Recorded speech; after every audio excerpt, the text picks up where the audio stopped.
ಇನ್ನು ಯುದ್ಧದ ಸಂಗತಿಗಳನ್ನು ನೋಡಲೇಬೇಕು. ಇರಾನ್ ಮೇಲೆ ಇಸ್ರೇಲ್ನಿಂದ ಭೀಕರ ವಾಯುದಾಳಿ ನಡೆಸಲಾಗಿದೆ. ಟೆಹರಾನ್ ಸೇರಿದಂತೆ ಪ್ರಮುಖ ನಗರಗಳನ್ನೇ ಟಾರ್ಗೆಟ್ ಮಾಡಲಾಗಿದೆ.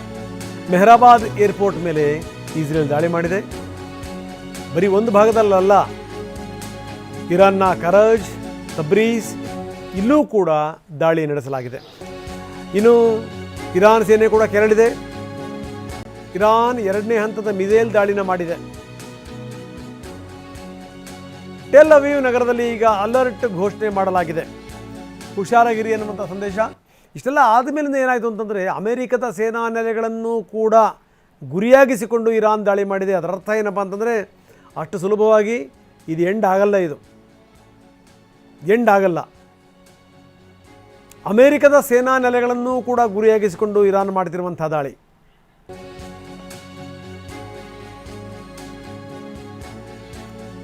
ಇನ್ನು ಪೆಟ್ರೋಕೆಮಿಕಲ್ ಘಟಕದ ಮೇಲೂ ಕೂಡ ದಾಳಿ ಮಾಡಲಾಗಿದೆ.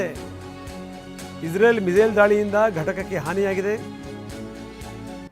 ಬನ್ನಿ, ನಮ್ಮ ಪ್ರತಿನಿಧಿ ಹರೀಶ್ ಈಗ ನಮ್ಮೊಂದಿಗೆ ನೇರ ಸಂಪರ್ಕದಲ್ಲಿದ್ದಾರೆ. ಹರೀಶ್, ಯಾಕೋ ಯುದ್ಧ ತಣ್ಣಗಾಗುವಂಥ ಲಕ್ಷಣಗಳು ಕಾಣ್ತಾ ಇಲ್ಲ, ಎಲ್ಲವೂ ಕೂಡ ಸರಿಯಾಯಿತು ಅನ್ನುವಂಥ ಸಂದರ್ಭದಲ್ಲೇ ಇವತ್ತು ಏಕಾಏಕಿ ಮತ್ತೆ ಯುದ್ಧ ಶುರುವಾಗಿರುವಂಥದ್ದು. ಎಷ್ಟರ ಮಟ್ಟಿಗೆ ಅಂತಂದರೆ, ಇಸ್ರೇಲ್ ದಾಳಿ ಮಾಡ್ತು, ನೋಡ್ತಿದ್ದಂಗೆ ಇಸ್ರೇಲ್ನ ಕ್ಷಿಪಣಿಗಳು ಅಪ್ಪಳಿಸಿದ್ವು ಇರಾನ್ ಮೇಲೆ. ಇರಾನ್ ಕೂಡ ಈಗ ದಾಳಿ ಮಾಡಿದೆ. ಬರೀ ಇರಾನ್ ಕಡೆಗೆ ಮಾತ್ರ ಅಲ್ಲ, ಅಮೆರಿಕದ ಸೇನಾ ನೆಲೆಗಳು ಎಲ್ಲೆಲ್ಲಿದೆ ಅದರ ಮೇಲೂ ಕೂಡ ದಾಳಿಯಾಗಿದೆ. ಇದರ ಅರ್ಥ ಏನು ಅಂತಂದರೆ, ಮತ್ತೆ ಯುದ್ಧ ಕಂಟಿನ್ಯೂ ಆಗುವಂಥದ್ದು ನಿಶ್ಚಿತ ಅಂತ. ಏನಂತೀರಿ? ಹೌದು ರಂಗನಾಥ್, ಯುದ್ಧ ಕಂಟಿನ್ಯೂ ಆಗುವಂತಹ ಲಕ್ಷಣಗಳು ಗೋಚರಿಸ್ತಾ ಇದೆ. ಬಹುಮುಖ್ಯವಾಗಿ ಏಪ್ರಿಲ್ 8ರಂದು ಕದನ ವಿರಾಮವನ್ನು ಘೋಷಣೆ ಮಾಡಲಾಯಿತು. ಅಮೆರಿಕ ಹಾಗೂ ಇರಾನ್ ಮಧ್ಯೆ ಮಾತುಕತೆ ನಡೆದು ಇನ್ನು ಮುಂದೆ ಯಾವುದೇ ರೀತಿಯಂಥ ದಾಳಿ ಪ್ರತಿದಾಳಿಗಳು ನಡೆಯೋದಿಲ್ಲ ಅನ್ನುವಂತಹ ಒಪ್ಪಂದಕ್ಕೆ ಬಂದು ಕದನ ವಿರಾಮವನ್ನು ಘೋಷಣೆ ಮಾಡಾಯಿತು. ಕದನ ವಿರಾಮ ಘೋಷಣೆಯಾದ 2 ತಿಂಗಳ ಬಳಿಕ ಮತ್ತೆ ಈಗ ದಾಳಿ ಪ್ರತಿದಾಳಿಗಳು ನಡೀತಾ ಇದೆ. ಈಗ ಇಲ್ಲಿ ಕದನ ವಿರಾಮವನ್ನು ಉಲ್ಲಂಘನೆ ಮಾಡಿದವರು ಯಾರು ಅನ್ನುವಂತಹ ಪ್ರಶ್ನೆ ಈಗ ಚರ್ಚೆ ಆಗ್ತಾ ಇರುವಂಥದ್ದು. ಅಮೆರಿಕ ಅಧ್ಯಕ್ಷ ಡೊನಾಲ್ಡ್ ಟ್ರಂಪ್ ಅವರು ಹೇಳ್ತಾರೆ, ಇಸ್ರೇಲ್ಗೆ ಪದೇ ಮನವಿಯನ್ನು ಮಾಡ್ಕೊಳ್ತಾ ಇದ್ದಾರೆ. ಯಾವುದೇ ಕಾರಣಕ್ಕೂ ಲೆಬನಾನ್ ಮೇಲೆ ದಾಳಿ ಮಾಡಬೇಡಿ, ಮತ್ತು ಇರಾನ್ ನಿಮ್ಮ ಮೇಲೆ ಒಂದು ವೇಳೆ ದಾಳಿ ಮಾಡಿದರೂ ಕೂಡ ನೀವು ಪ್ರತೀಕಾರದ ದಾಳಿಯನ್ನು ತೀವ್ರತರನಾಗಿ ಮಾಡಬೇಡಿ ಅನ್ನುವಂತಹದನ್ನು ಅಮೆರಿಕ ಅಧ್ಯಕ್ಷ ಡೊನಾಲ್ಡ್ ಟ್ರಂಪ್ ಅವರು ಇಸ್ರೇಲ್ ಪ್ರಧಾನಿ ಬೆಂಜಮಿನ್ ನೆತನ್ಯಾಹು ಅವರಿಗೆ ಮನವಿ ಮಾಡಿಕೊಂಡಿದ್ದಾರೆ. ಆದರೂ ಕೂಡ ಇಸ್ರೇಲ್ ನಿರಂತರವಾದಂಥ ದಾಳಿಯನ್ನು ಈಗ ಇರಾನ್ ಮೇಲೆ ಮಾಡ್ತಾ ಇದೆ. ಬಹುಮುಖ್ಯವಾಗಿ ಲೆಬನಾನ್ ಮೇಲೆ ಇಸ್ರೇಲ್ ಯಾವತ್ತೂ ಕೂಡ ದಾಳಿಯನ್ನು ನಿಲ್ಲಿಸಿರಲಿಲ್ಲ. ಹೆಜ್ಬುಲ್ಲಾವನ್ನು ಬುಡ ಸಮೇತ ಕಿತ್ತು ಹಾಕ್ತೀವಿ ಅನ್ನುವಂಥ ಕಾರಣಕ್ಕೋಸ್ಕರನೇ ನಿರಂತರವಾದಂತಹ ದಾಳಿಯನ್ನು ಲೆಬನಾನ್ನ ಹೆಜ್ಬುಲ್ಲಾ ಸಂಘಟನೆಗಳ ಏನು ವ್ಯವಸ್ಥೆ ಇತ್ತು ಅದರ ಮೇಲೆ ದಾಳಿಯನ್ನು ಮಾಡ್ತಾ ಇತ್ತು. ಬಹುಮುಖ್ಯವಾಗಿ ನಿನ್ನೆ ಬೈರುತ್ ಮೇಲೆ ದಾಳಿ ಆಯಿತು. ಅತ್ಯಂತ ದೊಡ್ಡ ದಾಳಿಯನ್ನು ಇಸ್ರೇಲ್ ಮಾಡುತ್ತೆ. ಆಗ ಇರಾನ್ ಇದನ್ನು ತಡೆದುಕೊಳ್ಳಲಿಕ್ಕೆ ಸುಮ್ಮನೆ ಇರಲಿಲ್ಲ. ಹೀಗಾಗಿ ಪ್ರತಿದಾಳಿಯನ್ನು ಮಾಡಲೇಬೇಕಾದಂಥ ಅನಿವಾರ್ಯತೆ ಇರಾನ್ಗೆ ಸೃಷ್ಟಿಯಾಯಿತು. ಹಾಗಾಗಿ ಇರಾನ್ ಕೂಡ ಖಂಡಾಂತರ ಕ್ಷಿಪಣಿಗಳನ್ನು ಇಸ್ರೇಲ್ನಲ್ಲಿ ಇರ್ತಕ್ಕಂಥ ಪ್ರಮುಖ ನಗರ ಟೆಲ್ ಅವೀವ್ ಸೇರಿದಂತೆ ಸುತ್ತಮುತ್ತ ಜೆರುಸೆಲಂ ಆಗಿರ್ಬೋದು, ಸುತ್ತಮುತ್ತ ನಗರಗಳ ಮೇಲೆ ದಾಳಿಯನ್ನು ಮಾಡ್ತು. ಇದಕ್ಕೆ ಇಸ್ರೇಲ್ ಕೂಡ ಪ್ರತಿದಾಳಿಯನ್ನು ಮಾಡ್ತಾ ಇದೆ. ಏನು ತೈಲ ಸಂಸ್ಕರಣಾ ಘಟಕಗಳಾಗಿರ್ಬೋದು ಮತ್ತು ಅಣುಸ್ಥಾವರಗಳನ್ನು ಗುರಿಯಾಗಿರಿಸಿಕೊಂಡು ಇಸ್ರೇಲ್ ದಾಳಿಯನ್ನು ಮಾಡ್ತಾ ಇರುವಂಥದ್ದು. ಅಷ್ಟೇ ರೀತಿಯಾದಂಥ ಪ್ರತಿದಾಳಿಯನ್ನು ಕೂಡ ಈಗ ಇರಾನ್ ಮಾಡ್ತಾ ಇದೆ. ಈಗ ಇಲ್ಲಿ ಅಮೆರಿಕ ಮುಖ ಸ್ಥಿತಿಯಲ್ಲಿರುವಂತಹದ್ದು, ಅಂದರೆ ಇಸ್ರೇಲ್ಗೆ ಮನವಿಯನ್ನು ಮಾಡ್ಕೊಳ್ತಾ ಇದೆ, ಯಾವುದೇ ಕಾರಣಕ್ಕೂ ಇರಾನ್ ಮೇಲೆ ದಾಳಿ ಮಾಡಬೇಡಿ ಅಂತ. ಆದರೆ ಇರಾನ್ ಇನ್ನೊಂದು ಕಡೆ ಅಮೆರಿಕದ ಮಿತ್ರ ರಾಷ್ಟ್ರಗಳು, ಗಲ್ಫ್ ದೇಶಗಳಲ್ಲಿ ಇರ್ತಕ್ಕಂತಹ ಅಮೆರಿಕದ ಮಿತ್ರ ರಾಷ್ಟ್ರಗಳು ಯಾವಿದೆ ಆ ದೇಶಗಳಲ್ಲಿ ಇರ್ತಕ್ಕಂತಹ ಪ್ರಮುಖ ಅಮೆರಿಕದ ಸೇನಾ ನೆಲೆಗಳ ಮೇಲೆ ಮತ್ತೆ ಗುರಿಯಾಗಿರಿಸಿಕೊಂಡು ಇರಾನ್ ದಾಳಿಯನ್ನು ಮಾಡ್ತಾ ಇರುವಂತಹದ್ದು. ಮತ್ತೆ ಪ್ರಮುಖ ಏರ್ಪೋರ್ಟ್ ಆಗಿರ್ಬೋದು, ಜೊತೆಗೆ ಬಂದರುಗಳಾಗಿರ್ಬೋದು, ಇವುಗಳನ್ನೇ ಗುರಿಯಾಗಿರಿಸಿಕೊಂಡು ಈಗ ಇರಾನ್ ದಾಳಿಯನ್ನು ಮಾಡ್ತಾ ಇದೆ.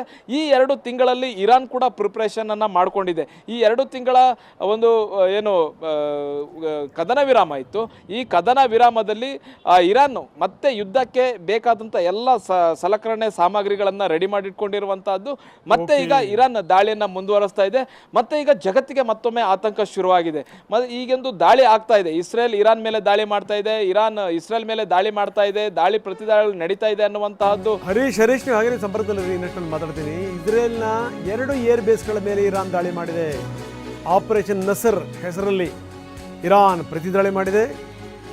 ಇಸ್ರೇಲ್ನ ನೆವಾಟಿಮ್ ಮತ್ತು ಟೆಲ್ನಾಫ್ ಪ್ರದೇಶದ ಮೇಲೆ ದಾಳಿ ಮಾಡಲಾಗಿದೆ. ನೋಡಿ, ಇದು ಸಂಗತಿ.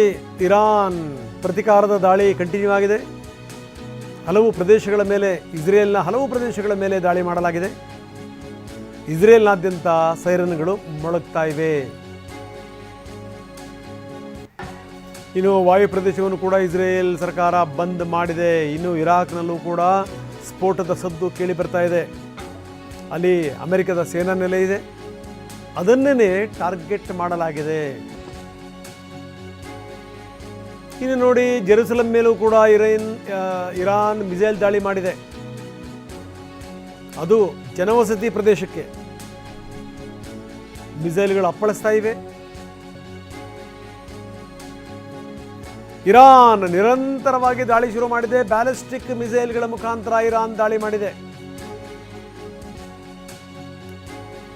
ಇನ್ನು ಅಮೆರಿಕದ MQ-1 ಡ್ರೋನ್ ಅನ್ನ ಹೊಡೆದುರುಳಿಸಿದ ಇರಾನ್ ನೆಲದಲ್ಲಿ ಬಿದ್ದು ಹೊತ್ತಿ ಉರಿದಿದೆ ಅಮೆರಿಕದ ಡ್ರೋನ್. ಇಸ್ರೇಲ್ನ ವಾಯು ಪ್ರದೇಶವನ್ನು ಬಂದ್ ಮಾಡಿದೆ ಸರ್ಕಾರ.